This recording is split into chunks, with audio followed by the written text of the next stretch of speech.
Quem seria o terceiro aliado de Hitler? O que foi o pacto dos 4 poderes do eixo? Talvez pareça bobagem falar sobre um pacto que nem mesmo foi assinado, mas é impossível deixar de pensar em como seria o mundo se esse acordo fosse aprovado. O resultado da Segunda Guerra Mundial seria outro. As fronteiras que conhecemos não existiriam. Nossos conceitos morais, religiosos, políticos e ideológicos seriam diferentes. E provavelmente nossas vidas seriam muito piores. Creio que apenas esse pensamento de alívio, por não viver em um futuro sombrio, torne esse tema interessante. Então vamos conhecer o documento que quase mudou a história.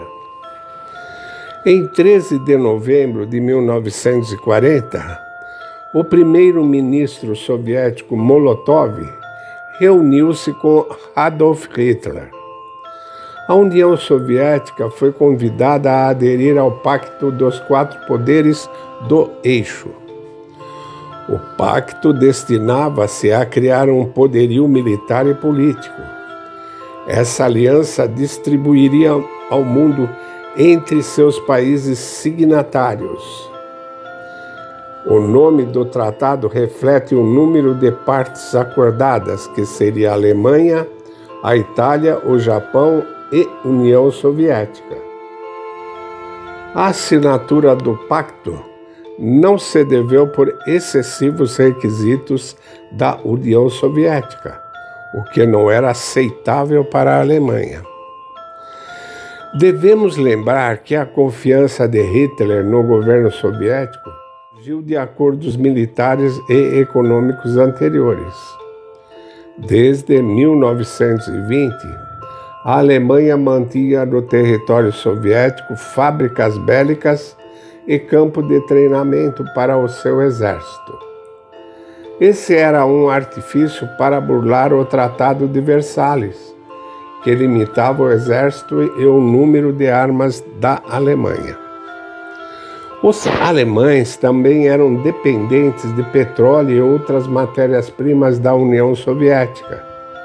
Por outro lado, os soviéticos eram dependentes da tecnologia alemã, pois exilaram, prenderam ou mataram toda a sua mão de obra especializada. Mas o auge dessa parceria ocorreu em 23 de agosto de 1939, quando a Alemanha e a União Soviética assinaram o Pacto de Molotov-Ribbentrop, que limitava as áreas de influência das duas nações na Europa Oriental. Já em setembro de 1939, foram desencadeadas operações militares em conjunto contra a Polônia. Embora atualmente isso seja um tabu nos meios de comunicação, a semelhança entre os dois regimes totalitários era óbvia. Os dois ditadores estavam bem conscientes da sua proximidade e hostilidade às democracias ocidentais. Ambos os ditadores dividiriam a Polônia, os estados bálticos e Bessarabia. Stalin encontrou em Hitler um parceiro perfeito na divisão secreta do território europeu. Em 21 de dezembro de 1939, Ribbentrop parabenizou Stalin por seu aniversário com as seguintes palavras, relembrando relógios históricos do Kremlin, que marcou o início de uma virada decisiva nas relações entre os dois grandes povos, e assim criou base para uma amizade de longo prazo. A resposta de Stalin foi publicada no jornal Izvestia, em 25 de dezembro. A amizade dos povos da Alemanha e da União Soviética, selada pelo seu sangue, tem todos os motivos para ser duradoura. Em setembro de 1940, os países do eixo assinaram o Pacto Tripartite, sobre a qual a Alemanha, a Itália e o Japão se comprometeram a estabelecer uma nova ordem mundial. No final de setembro de 1940, Hitler enviou uma mensagem a Stalin, dizendo-lhe sobre a assinatura do Pacto Tripartite, e mais tarde sugeriu que a União Soviética finalmente se juntasse aos países do eixo.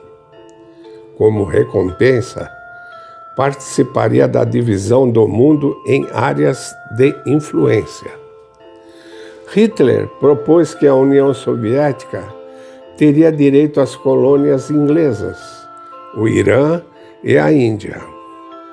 Em 12 de novembro de 1940, Hitler propôs a Molotov, que estava em visita a Berlim, juntar-se aos países do eixo como um quarto membro com plenos direitos. O projeto do tratado foi desenvolvido por Joachim von Ribbentrop. Assim como no caso do Pacto Tripartite, os países membros prometeram prestar assistência política e econômica uns aos outros e identificar as suas próprias áreas de influência no mundo. A Alemanha desejava que a divisão territorial da Europa fosse a mesma de antes da Primeira Guerra Mundial. E o centro de suas aspirações territoriais reside na África Central. A Itália queria os territórios do norte e nordeste da África. O Japão declarava que o centro das suas atenções territoriais residia no leste asiático, ao sul das ilhas japonesas. Para a União Soviética foi reservados territórios que se encontravam ao sul do território soviético, na direção do Oceano Índico. A União Soviética concordou em adotar os termos do projeto do Pacto das Quatro Potências, mas com as seguintes condições. As tropas alemãs teriam que ser removidas imediatamente da Finlândia, que estaria na esfera de influência da União Soviética. Os soviéticos e búlgaros teriam prevalência no Estreito de Bósforo e Dardanelos e instalaria bases navais nessas regiões.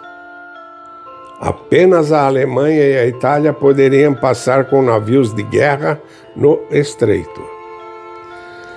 Também teriam direito à região sul de Batumi e Baku, em direção ao Golfo Pérsico.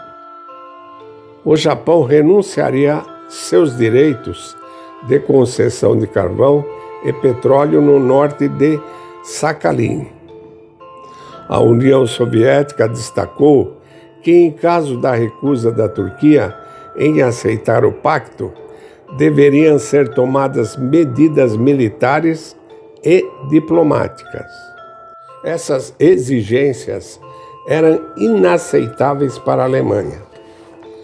A oportunidade perdida em relação à conclusão do pacto foi culpa de ambos os países, embora a Alemanha tenha demonstrado insistentemente durante os anos de 1939 a 1940 o desejo de se unir com os soviéticos.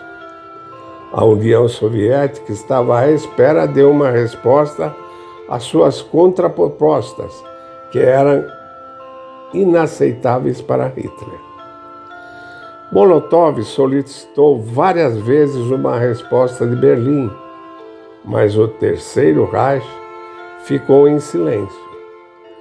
Um mês depois, Hitler aceitou a Operação Barbarossa, que previa a invasão da União Soviética. Parece estranho os soviéticos esconderem os documentos originais desse acordo por tanto tempo. Mas por que o receio de um pacto que nem mesmo foi assinado? O constrangimento está na versão da guerra contada pelos historiadores soviéticos de que Stalin era um amante da paz e rejeitou a proposta de Hitler sobre a divisão do mundo. Os soviéticos não rejeitaram a proposta de Hitler, apenas continham propostas muito agressivas. Se os apetites geopolíticos soviéticos fossem satisfeitos, teria se unido aos nazistas. Esse foi o motivo dos documentos originais só virem a público em 1996. O tema desse vídeo foi uma sugestão dos nossos inscritos Bárbara Medi, Heitor de Medeiros, Manuel Oliveira Silva, Gordão Ucrânia UA e Richard. Você também gostaria de sugerir um tema para os próximos vídeos? Deixe nos comentários. Sua participação é muito importante. Todo o conteúdo do canal agora em livro. O link para a venda está na descrição do vídeo. Inscreva-se em nosso canal e ative as notificações. Não se esqueça do like. Até o próximo vídeo.